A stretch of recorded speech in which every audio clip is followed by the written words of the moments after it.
με πλήρη δικαιώματα όπως οι δημόσιοι υπάλληλοι και στο μισθό κλπ.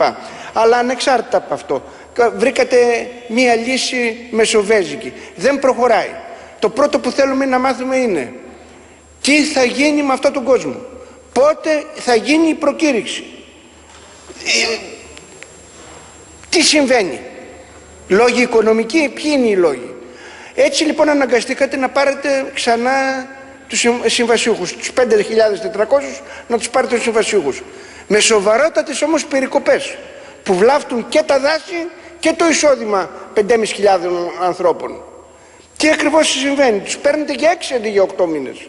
Είχαν γίνει 7 πέρσι, τώρα κόβεται ακόμα ένα μήνα. Το πρώτο είναι αυτό και λέτε μάλιστα μέχρι 6 μήνες.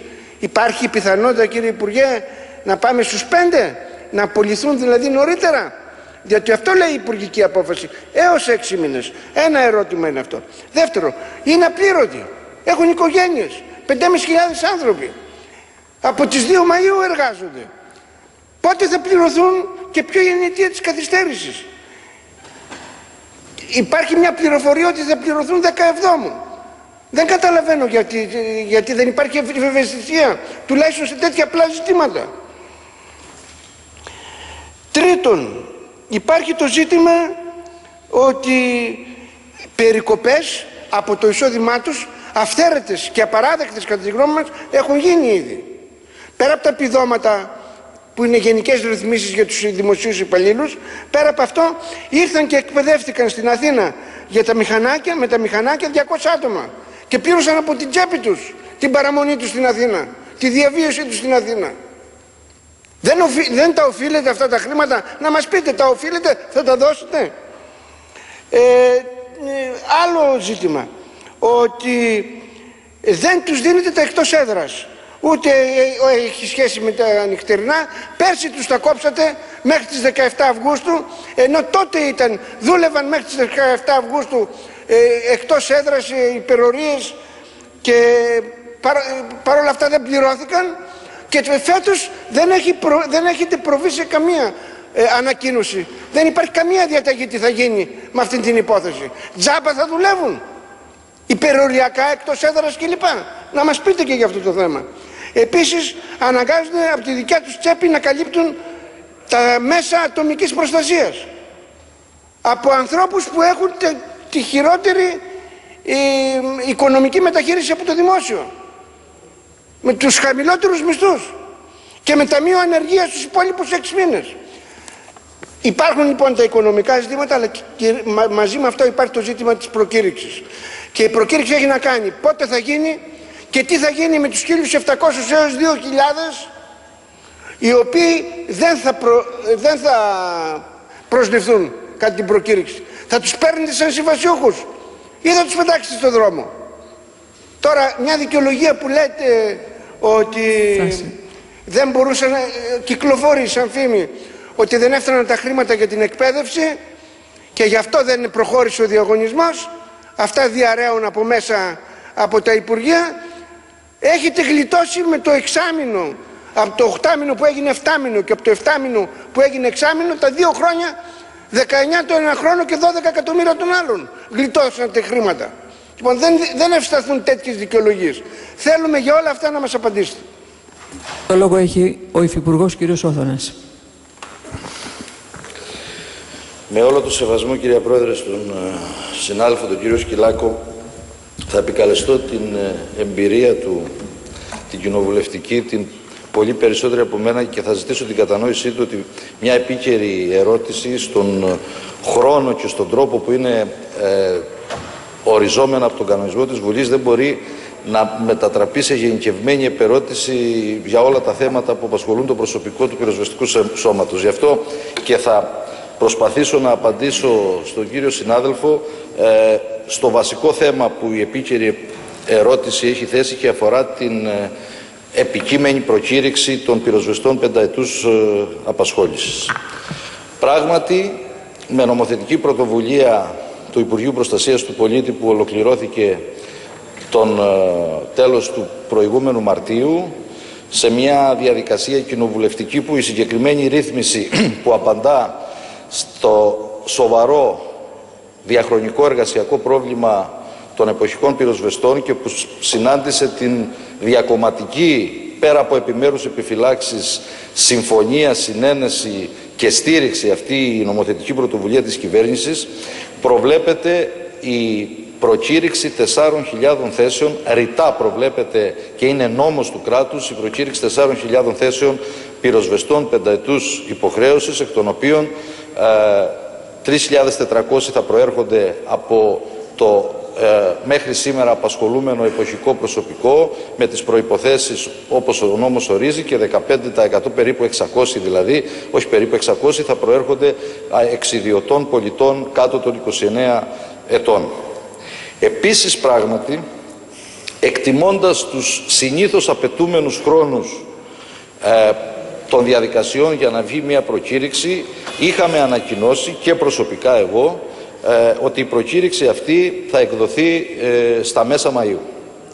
Πρέπει να ξέρετε επίσης ότι η απόφαση το να υπάρξει απασχόληση με τη μορφή της εποχικότητας για την αντιπυρική περίοδο του 2011, όχι για τη διάρκεια της, αλλά να υπάρξουν εποχικοί πυροσβέστες το 2011 και να βγει η προκήρυξη, και όταν θα ολοκληρωθεί η διαδικασία οι προσληφθέντες πενταετούς υποχρέωσης πυροσβέστες να πιάσουν στη συνέχεια δουλειά, ήταν αποτέλεσμα μιας κοινής συνεννόησης με τους εκπροσώπους τους, γιατί οι ημερομηνίες και ο χρόνος ήταν ασφιχτικός για να υπήρχε το ρίσκο να πάμε βεβαιασμένα, ακόμα και αν προλαβαίναμε σε μια προκήρυξη, να εκδοθούν που δεν θα εκδίδονται αποτελέσματα έγκαιρα και θα είχαμε χάσει την αντιπυρική περίοδο σε διαδικασίες οι οποίες προφανώς θα εμπεριείχαν σοβαρούς κινδύνους για την επιχειρησιακή ετοιμότητα του πυροσβεστικού σώματος. Πράγματι υπάρχει μια καθυστέρηση η οποία είναι αδιαφυσβήτητη σε σχέση με το αρχικό χρονοδιάγραμμα. Όλο όμως αυτό το διάστημα, καταρχήν να σας πω τα ζητήματα για τα έξοδα εκπαίδευσης που αναφέρατε, δεν έχουν, εγώ τα άκουσα τουλάχιστον πρώτη φορά, δεν έχουν καμία σχέση με τον πραγματικό λόγο αυτής της καθυστέρησης, ο οποίος είναι ένας και μόνος. Ότι όλο αυτό το διάστημα του διμήνου Μαΐου-Ιουνίου ήταν ένα διάστημα που σε ενδοκυβερνητικό επίπεδο η πρώτιστη ενασχόληση και υποχρέωση Υπουργείων συναρμόδιων για να εκδοθεί η απαιτούμενη πράξη του Υπουργικού Συμβουλίου για την προκήρυξη ήταν η διαμόρφωση, η τελική διαμόρφωση, κάτι που ακόμα και αυτή τη στιγμή που μιλάμε, κύριε συνάδελφε, δεν έχει ολοκληρωθεί, του μεσοπρόθεσμου δημοσιονομικού πλαισίου για το περίοδο 2012-2015. Ο συνολικός προγραμματισμός των προκηρύξεων και των προσλήψεων για όλο το δημόσιο τομέα, όχι μόνο, δεν έχει καθυστερήσει η συγκεκριμένη μόνο προκήρυξη ή η συγκεκριμένη μόνο διαδικασία. Το σύνολο των προκηρύξεων και προσλήψεων σε όλο το δημόσιο τομέα για την επόμενη χρονιά, την τρέχουσα για την επόμενη χρονιά, αλλά και στο διάστημα που περιλαμβάνεται στο μεσοπρόθεσμο δημοσιονομικό πλαίσιο, τελεί υπό την αίρεση της τελικής διαμόρφωσης και του μεσοπρόθεσμου πλαισίου και του εφαρμοστικού νόμου, ούτως ώστε στη συνέχεια να προχωρήσουν οι σχετικές διαδικασίες. Αυτός είναι ο μόνος και πραγματικός λόγος της καθυστέρησης και θέλω να διαβεβαιώσω και εσάς και τους ενδιαφερόμενους ότι μετά το πέρας της σχετικής διαδικασίας την ερχόμενη εβδομάδα ήδη σε ενδοκυβερνητικό επίπεδο με τον νέο αρμόδιο Υπουργό, τον κύριο Ρέπα, και τον κύριο Ρόβλια, αλλά και τον Υπουργό Οικονομικών, είμαστε σε συνεννόηση η συγκεκριμένη προκήρυξη να εκδοθεί το συντομότερο δυνατόν. Ευχαριστώ. Και εγώ σας ευχαριστώ. Συνεχίζουμε με την αριθμό 1001 κάθετος 26 του 2011. Συγγνώμη. Ο ερωτών βουλευτής κύριος Χιλάκος έχει το λόγο. Πιέζει ο χρόνος και το παρακαλάμε. Ναι. Παραπέμψατε το πρόβλημα και την αιτία του προβλήματος καθορίσατε ότι έχετε μπροστά σας το μεσοπρόθεσμο και τον εφαρμοστικό νόμο και όλα έχουν αναβληθεί μέχρι να ψηφιστεί αυτό το μεσοπρόθεσμο. Τα παραπέμπετε όλα εκεί. Αν ήταν έτσι, ότι θα υπήρχε υπήρχε η συγκεκριμένη δόση ότι θα υπήρχαν καινούργια μέτρα, καινούργιες συζητήσεις και διαπραγματεύσεις. Αυτά τα ήξερε το Υπουργικό Συμβούλιο. Τα ήξερε και το Υπουργείο σας. Γιατί δεσμευτήκατε και όταν συζητούσαμε το νομοσχέδιο και αργότερα με δηλώσεις σας ότι θα γίνει η προκήρυξη? Για να καθησυχάσετε, από ό,τι φαίνεται, τον κόσμο. Αυτό είναι το ένα. Και υπάρχει ευθύνη εδώ πέρα. Τώρα, δεν μπορείτε να μας προσδιορίσετε. Την ερχόμενη εβδομάδα θα τελειώσουμε με το μισοπρόθεσμο. Δεν μπορείτε να βάλετε κάποια χρονικά όρια πότε θα γίνει η προκήρυξη? Είπε, βγάζοντας πείρα από τις προηγούμενες δηλώσεις σας που δεν υλοποιήθηκαν, δεν θέλετε να δεσμευτείτε σήμερα. Τώρα, υπάρχουν και τα οικονομικά ζητήματα τα οποία έθεσα. Το πρώτο που θα μπορούσατε να μας πείτε σήμερα είναι αν θα εξαντληθεί το εξάμηνο ή υπάρχει σκέψη να απολυθούν νωρίτερα. Θα ήθελα επίσης, επανερχόμενο στο προηγούμενο, να μας πείτε τι θα γίνει με αυτούς που δεν θα προσληφθούν, τους πέρα από τους 3.400. Τι θα γίνει με αυτούς? Θα τους παίρνετε κάθε χρόνο σαν πενταετούς εκτός του δημοσίου? Καταλαβαίνετε τι ρωτώ? Δώστε μας μια απάντηση σε αυτό. Τώρα τα άλλα τα οικονομικά ζητήματα, τουλάχιστον πέστε μας πότε θα πληρωθούν, πώς θα ζήσουν. 10 Εβδόμου. Και να πω και κάτι, βεβαίως αυτά είναι εκτός θέματος, αλλά είστε ενήμερος και μπορείτε να μας ενημερώσετε.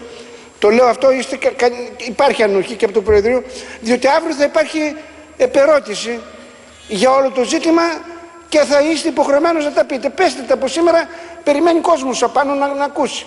Υπάρχουν και συνδικαλιστές και ενδιαφερόμενοι, και τα οικονομικά μπορείτε να δώσετε μια απάντηση.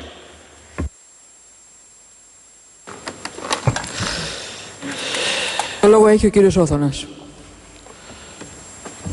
Καμία ούτε υπενικτική αναφορά δεν είναι ανεκτή ότι εν γνώση μας, του Χρήστου Παπουτσί και εμένα, υπήρξε προσπάθεια ούτε καθησυχασμού και πολύ περισσότερο εμπεγμού της συγκεκριμένης επαγγελματικής τάξης, την οποία στην πράξη και όχι στα λόγια έχουμε αποδείξει πόσο σεβόμαστε και πόσο αναγνωρίζουμε και την ταλαιπωρία τους και το πρόβλημά τους.